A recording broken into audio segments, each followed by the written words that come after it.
On September 16, 2022, 22-year-old Mahsa Jina Amini died while in custody of the government's morality police for wearing improper hijab.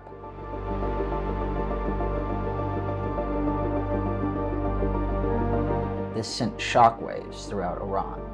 A massive protest movement commenced in response as Iranians demanded justice for Amini and equal rights for women. My name is Sydney Martin, and I'm the program manager and a researcher here at the Iran 1400 Project. I recently conducted interviews with a variety of scholars about the woman life freedom movement. Here's what they had to say.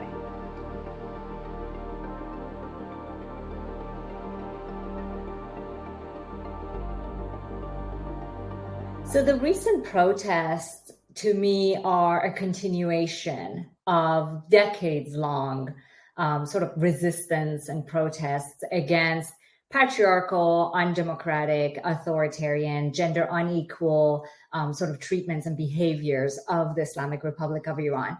So in that sense, I think it's yet another form of resistance, but it is different from the previous protests and uprisings that we've seen in Iran, is that it, at least definitely towards the beginning, and I think it's definitely still has the potential now, is its unifying factor.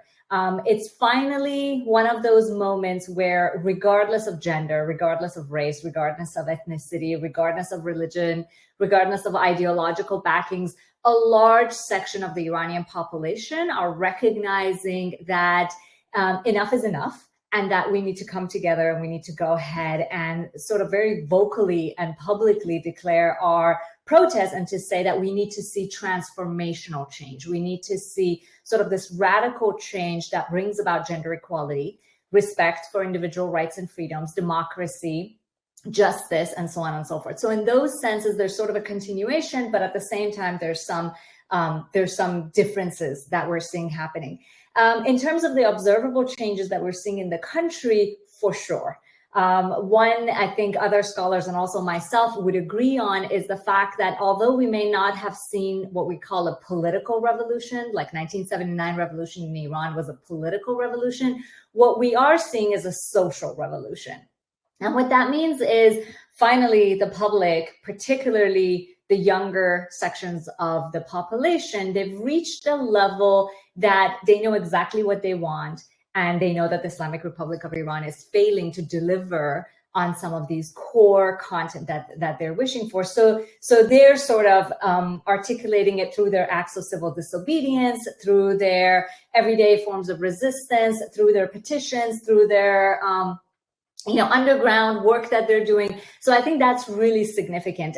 For instance, the fact that we're seeing more and more women defying the hijab laws, despite the fact that the regime has clearly mentioned that, this is the red line and we will not go ahead and, mandate voluntary veiling, we still see the form of resistance. So sort of the genie's out of a bottle on some of these cases that we're not seeing at least the large sections of the society to back down on this. And I think that's a really important achievement.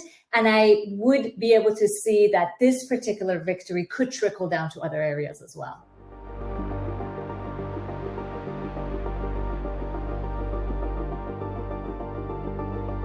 So a number of different obstacles. And I think the case of Iran is one where there's been decades, right? Even prior to the 1979 revolution, there's been decades of what we call sort of a gap between the public, what the public have wanted, and what the regime has delivered to them. And what that has meant is that the public has been in demand for greater democracy, greater political representation, and the institutions are not there to really be able to sort of support this, right? So for instance, one of those main obstacles that Iranians have been facing and the limited institutionalization that they face is with regards to political parties.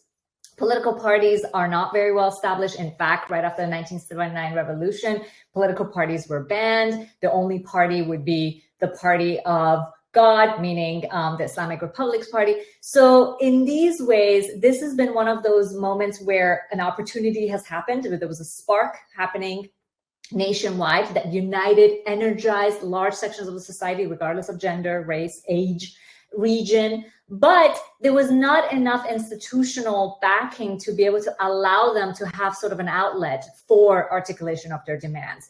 A lot of these different groups then ended up just working sort of in silos of themselves. For instance, labor unions, student organizations, women's groups, Kurdish rights groups were working in silos.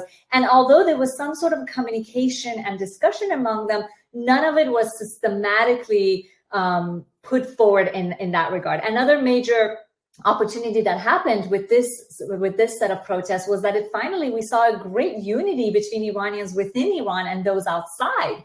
There was a strong sense of solidarity, but unfortunately, even there was, actions became spread out and not necessarily unified and focused, despite some efforts. And in fact, some of the efforts that were made that ended up not working out actually did a little bit more damage.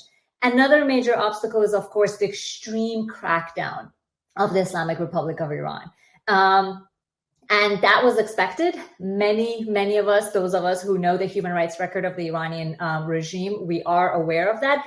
And yes, and that was another major obstacle, particularly for a country that is quite conscious of giving blood for quick results, right? So I think this is one of those moments where large sections of the society, they've preferred sort of gradual changes for that substantive change versus overnight revolutions, being in the streets, opening up themselves to potential risk of their lives and their freedoms, particularly because a large sections of those who are at the forefront are the youth of this country.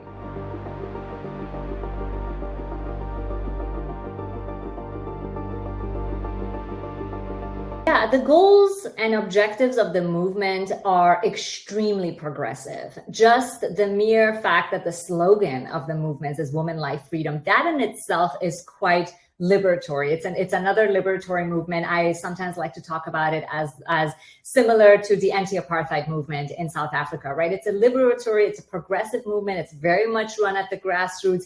It's been decades of organizing and work on this. None of this happened overnight. In fact, the grandmothers, the mothers of the current generation of the women who are defying the hijab laws, they've been fighting for these rights, for these exact same ideals for the past few decades. And as I said, even prior to the 1979 revolution.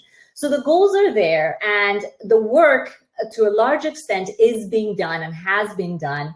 What really matters at this moment is to build on that work and to recognize it and to give credit to it.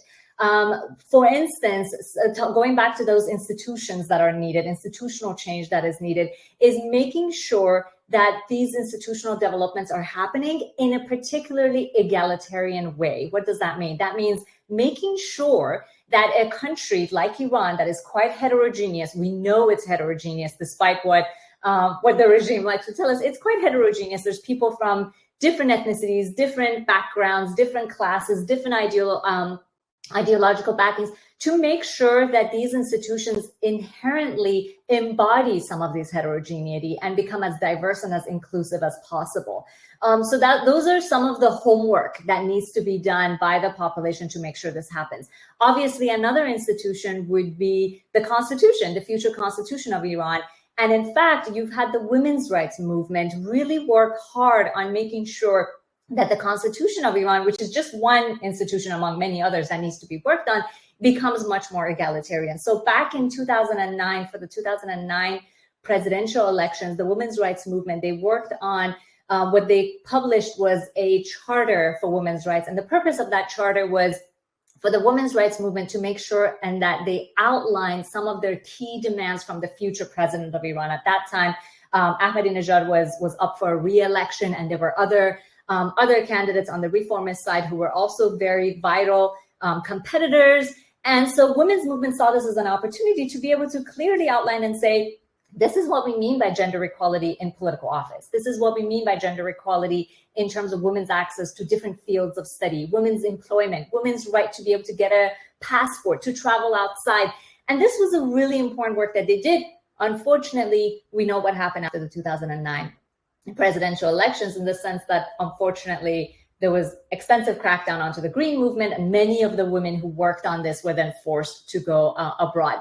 So what the Mahsa Jina Amini protest did right now is that it restarted those conversations that has been worked on, and basically what ended up happening is that the same group of women who had been working on these charters and Bill of Rights, they came and they yet again outlined their demands. And I was also part of the group that worked on this, what we call the Iran Women's Bill of Rights. And this is an open document. The draft was published on March 8th, 2023. There's a website for it, which is www.iwbr.org or IranWomenBillOfRights.org. And basically the purpose of this to say that the work has been done. We are working about this. Let's one more time evaluate some of our core demands from the Islamic Republic of Iran, so that the next time an institution of the Constitution is being written, that we don't suddenly have the elites or the male elites or the clerical elites, like what happened in 79, be at the decision-making table, that we actually have sort of an outline of what are the core demands, whether it comes to environmental demands, educational rights, freedom of press, marriage, love, sexual rights, and so on and so forth.